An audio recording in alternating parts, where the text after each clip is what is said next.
tugiye kuganira ku bitangaza bikomeye byabaye hagati y'umwaka w'ibihumbi 4 mbere ya Yesu kugeza ku mwaka wa 476. Ibyo bitangaza byamariki ubutumwa bwiza bwa Yesu. Ibitangaza bifite akamaro ko ntiwashobora kwinjiza ubutumwa bwiza mu bihe utazi byabaye. Gusenga everyday, gusenga buri munsi.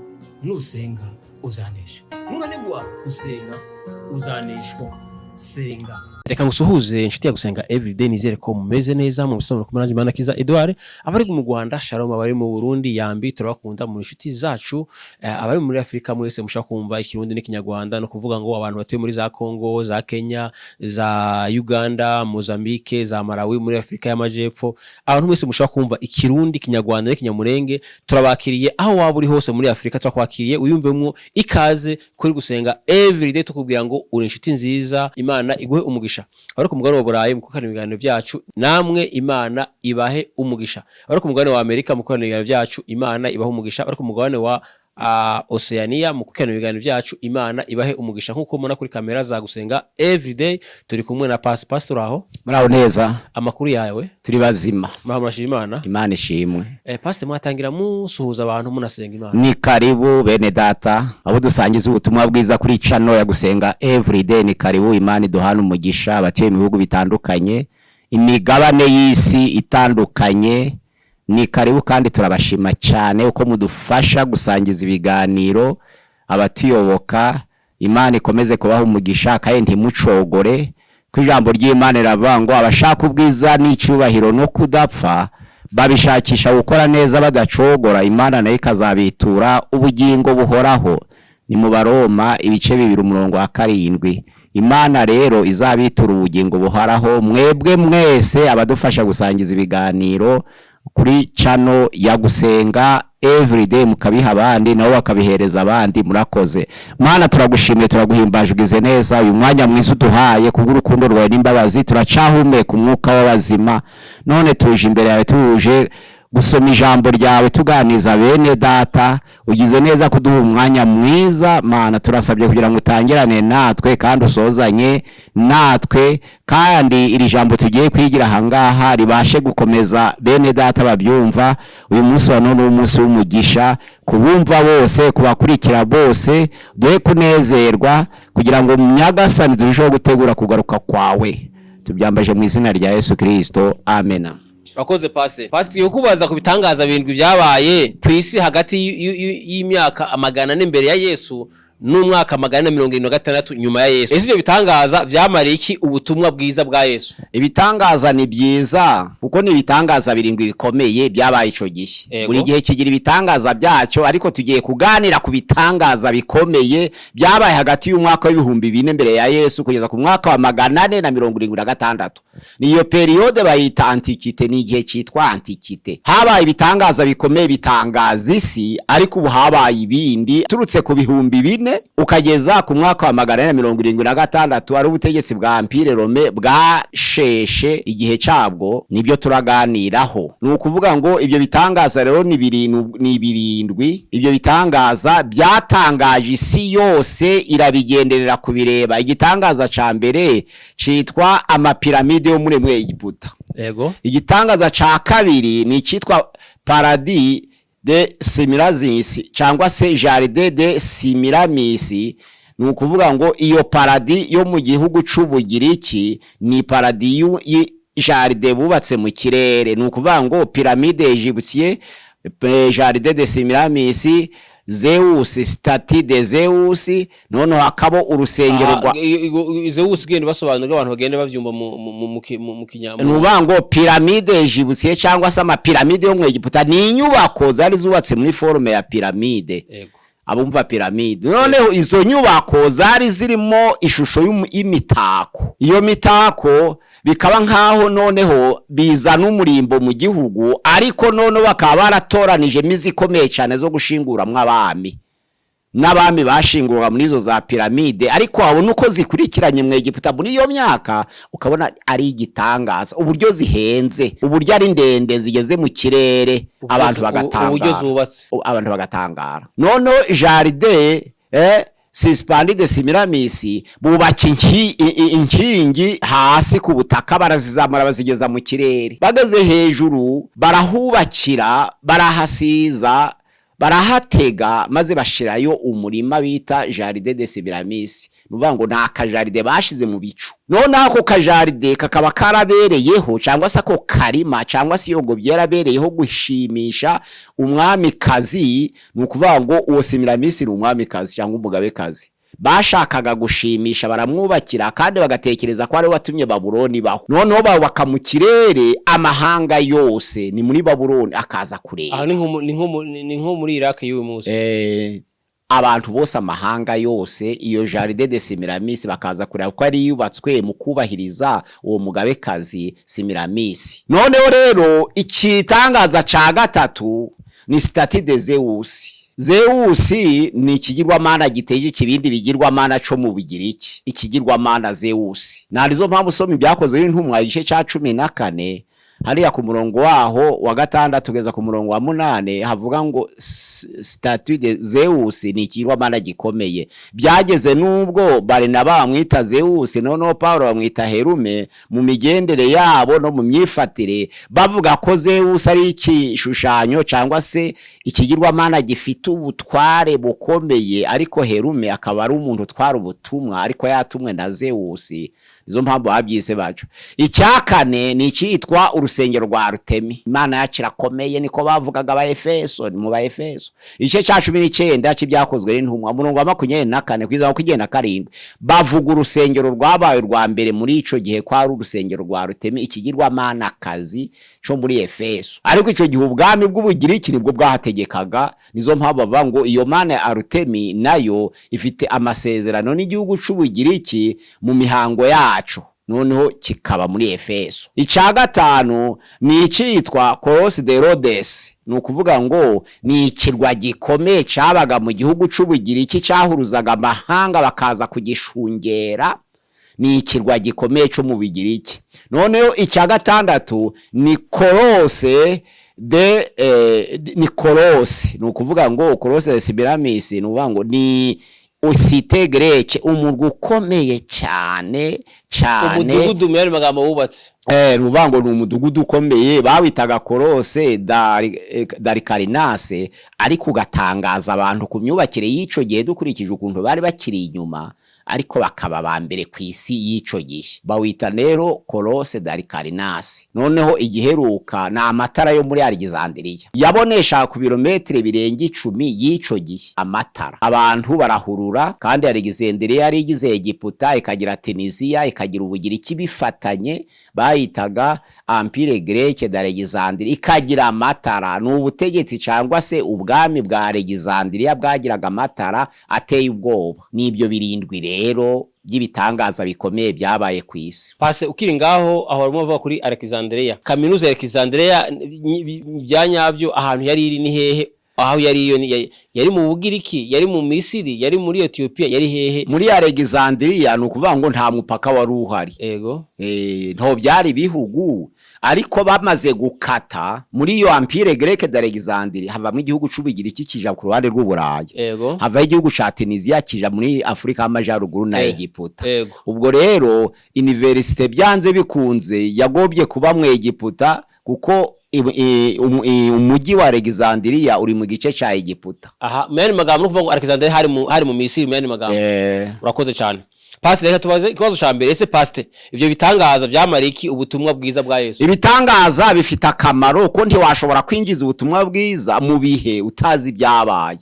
na n'uyu munsi igiye kuvuga ubutumwa agomba kumenya amateka y'ibihe n'ibyabaye kuri abo bantu n'uburyo babayeho nizo mpamvu byaduhesha kumenya ukuntu ubutumwa bwiza bwakwitwarereka ba Paulo bari gutwara ubutumwa nizo bagasanga bari gusenga ibigirwamana bakavuga ati ndabizi mwewe abo muri Atenaria mushaka Imana cyane mukagira umwete mukagira umuhati kandi ubwo nagenda giwanyu nasanze igicaniro cyanditswe ngo iby'Imana itamenywa none mwari musanzwe musenga ndabizi ariko iyo mana mwasenga mutayizi ndabasobanurira imana y'ukuri nyuriye muri iyo mana muze ntabatandukanije n'imana yayo ariko mbabwira imana y'ukuri bigashobora kutuma ashira ubutumwa bwiza mu gihe kuko yarangije kuganira n'abazi imyambarize yabo bifite akamaro kubimenya. Aha ariyo abantu badukurikiye aribwo wadusobanuriye uvuga ko umuntu yize theology hari ibintu bitanu arusha umuntu watigeze yiga theology. Hari ibintu bitanu azi abandi batazi. Yego urakoze. Azi kujonjora ubutumwa bwiza muri Bibiliya kuko amagambo yose yanditswe mu byanditswe byarasaye kubwira abantu. Ahubwo urasoma ntubabwira amagambo kavuga ukuri kuri muri ayo magambo. Icya kabiri noneho ntabwo ashobora kuhiranya inyigisho z'abantu batandukanye. Umumetodiste avuga ko ADPR ataraba Kristo, ADPR atabagatulika ntibakizwa, abagatulika bati bari abaratakaye none bakabeshaho gusenyana ntawemera undi. Umuntu utarize theology ntiyabishobora. Ikindi noneho rero ntabwo bashobora kumva inzego z'itorero. Iyo umubwiye intumwa n'umuhanuzi n'umwarimu n'umwigisha n'umuvuga butumwa ntashobora kubitandukanya. Oya.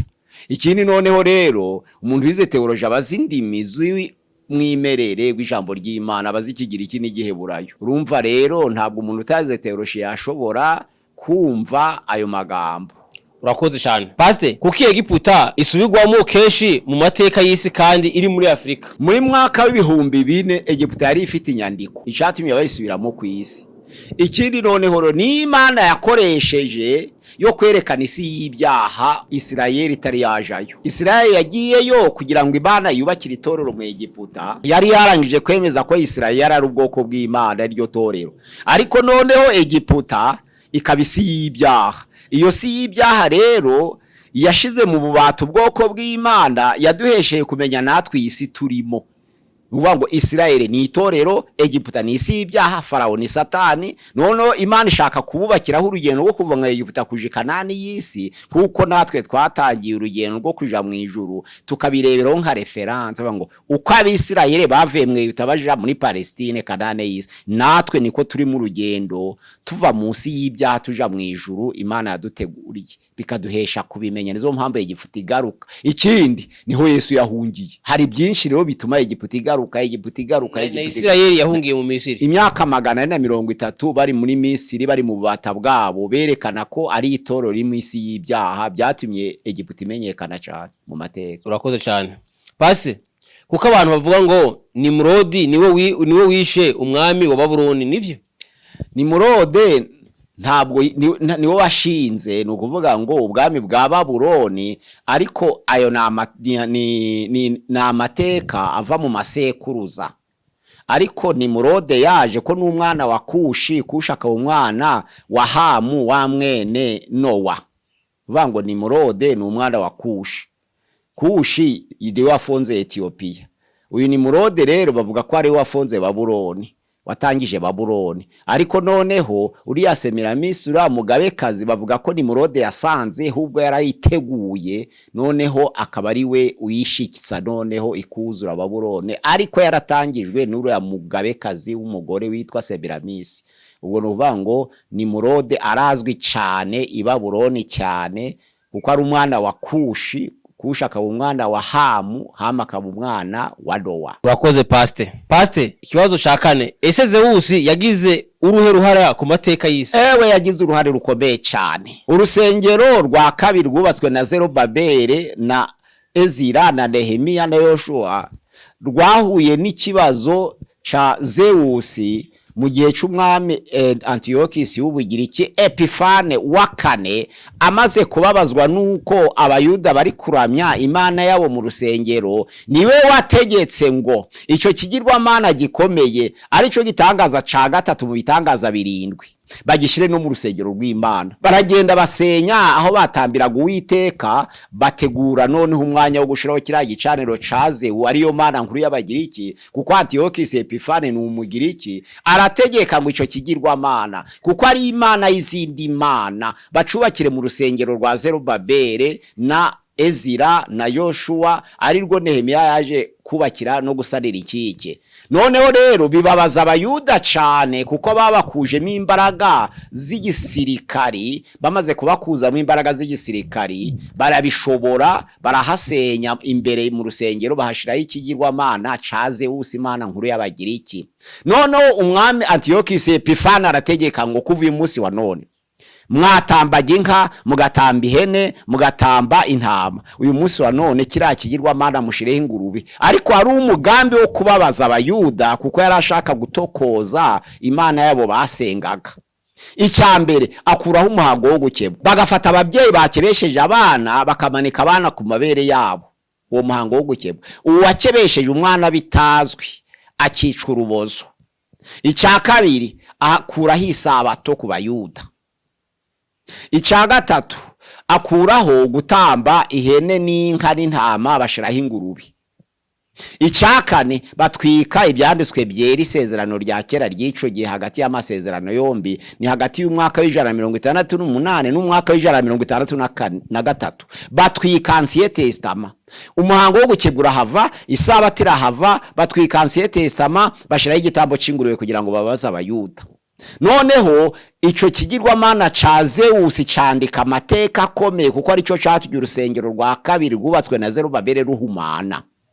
Rumaze guhumana rero umwami Antiochus Epifani wa kane arabaza mbese iyo ntambara nibyo byatangije noneho ko bitazibagirana intambara y'Abamakabe. Yari yobowe na Makabe, nuvuga ngo hari Yuda Makabe, hari Yonatani, noneho hakaba na Sibone, bari abahungu bombi ba Yonatani, ba Matatiya, Simoni, Yonatani, Yuda Makabe, arabahungu ba Matatiya. Umutambyi ukomeye wagize ishaka ryo kurwanirira ubutambyi bw'Imana bwakorerwaga mu rusengero, bagezeho barwaniyemo bararwangiriza. Abazerote bafata inkota batsemba Abagiriki batsemba Abazerote, nibwo bahagaritse intambara, baravuga ngo urusengero barurekera abayuda, ariko rwarangiritse. Nirwo Herode rero yaje kubabwira ati ndabona murababaye ariko mungiriye icizere, sindi umuroma sindi n'umuyuda, yari Umedomite, ariko mungiriye icizere. Ariko ntabwo yababwiraga ko atari umuroma, ko atari Umedomite, ariko ntiyari umuroma ntiyari Umedomite.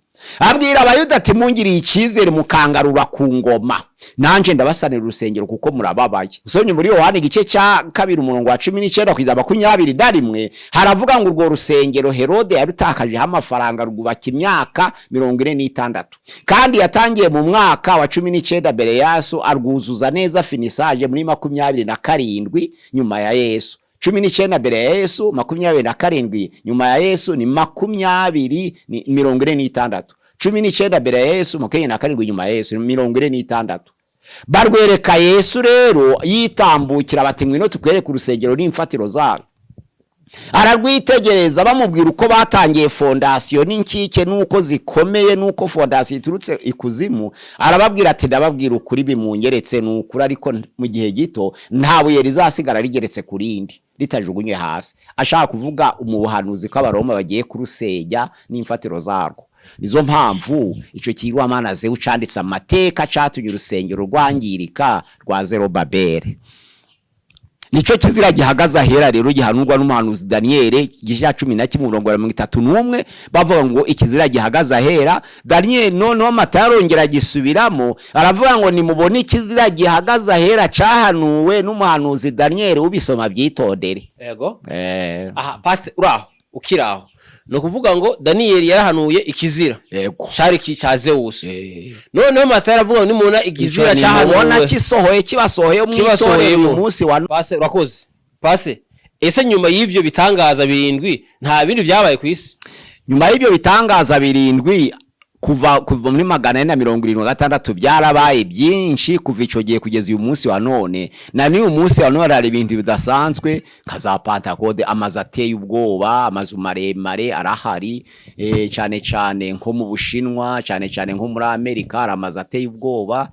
Nukuvuga ngo ibyo bibaho. Israel za irrigation libyenne, muri Libya hari irrigation, muri Israel hari ukurema amajaride ahantu h'ubutayu, nabyo ni bitangaza. Ariko twe twavuze biturutse ku 400 kugeza kuri 476. Ubwo tuzavuga umugabane wa kabiri guturuka kuri 476 kugeza ikindi gihe dukurikije uko twabyitegereje. Ibitangaza tuzakomeza, uyu ni umugabane wa mbere. watangiye. Pase urakoze. Pase izikigwamana ca Rutemu cari gishinzwe iki? Ubundi mu bihugu by'amahanga bagira imana nyinshi kandi buri kigirwamana kikagira hore nuba mu incingano yacu. Nkuko mu Bakaruda bari bameze bagiraga ibigirwamana byinshi nka Gibire yari ishinzwe umuriro, ariko nkuko mu bihugu by'abanyamahanga buri kigirwamana kigira hore yacu, niri ya Ruteme yari ifite hore. Nuba ngo abantu hari ikigirwamana batoranya gishinzwe imyororokere y'abantu, hari ikigirwamana batoranya gishinzwe amashamba, hari ikigirwamana batoranya gishinzwe imigezi, ndetse hari n'igishinzwe imvura. Igihe imvura yatinze bakabazi ngo bararamya ikihe kigirwamana, hari igishinzwe uburumbuke bw'imyaka,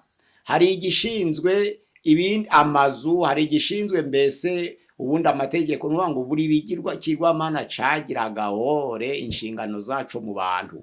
Hariya rero mu Bugiriki naho kwaruko Arutemi yari ishinzwe bayita déesse de la chasse, umwuga wo guhiga. Nuba ngo ugaja guhiga kugira ngo ugire amahirwe ubone umuhigo, ukagenda wambaje ikigirwamana kazi citwa Arutemi. Ira Arutemi byanditswe mu byakoze n'igice ca 19 umurongo wa 20 na kane kugira 27, aho bango iyo mana kazi ya Arutemi ni ikigirwamana cyo muri Efeso irakomeye.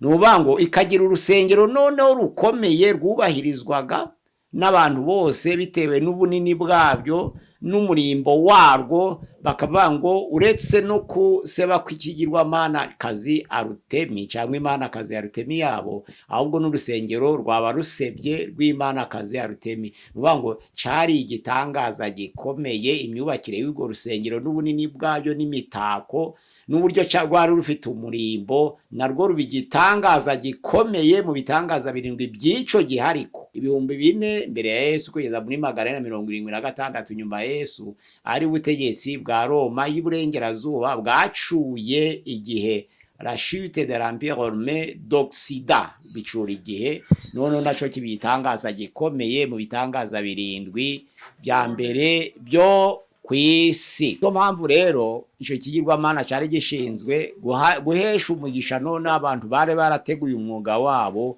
wo guhiga kugira ngo bone umuhigo, bakamanza baramya ico kigirwamana Arutemi. Imana yacu mu Efeso irakomeye. Efeso ni umurwa wo muri Aziya, ariko Empire Greke d'Alexandrie yari ihategeka. None Ubugiriki ubwabwo bumaze gufata ubutegetsi butegeka ico gice cyose ca Aziyanto, ubundi barizwa muri Aziyanto. Nukuvuga ngo ayo matorero 7 yo muri Aziya Efeso iri mari kwigategekwa n'ubwami bw'Ubugiriki. Nizo mpamvu ico kigirwamana bavuga ngo Arutemi ni ikigirwamana kazi ariko c'Abagiriki, déesse de la chasse en Grèce. Pase urakoze, reka tugushimire tukubwire ngo Imana igumugisha. Dushimire n'abanyene tumwiganiro tukubwire ngo Imana igumugisha. Pasiteri wasuza usenga Imana kuri channel ya gusenga everyday. Murakoze, Imana iduhana umugisha. 078 666 966 20 78 078 666 20. Imana iduhana umugisha kuri channel ya gusenga everyday. Mana turagushimiye, ugize neza kubw'ijambo ryawe. Reka ijambo ryawe ryamamare rigere henshi, rigere kuri benshi, kandi buri wese ahindukirire kukugana kugira ngo duhindura abigishwa bo mu mahanga, abantu bose bo mu mahanga yose abigishwa bawe, kandi nawe wishimire itorero ryawe ari wo mugabane utuyemo, kandi ari wo mugabane nyagasani uzagusanganira nugaruka mu bwiza bwawe, kugira ngo uwo mugabane wima ingoma y'iteka. Tubyambaje mu izina rya Yesu, amena. Amen. Gana utaha. Shalom shalom. Shalom shalom. Gusenga everyday, gusenga buri munsi. Nusenga uzanesha. Nunanigwa gusenga uzaneshwa. Senga.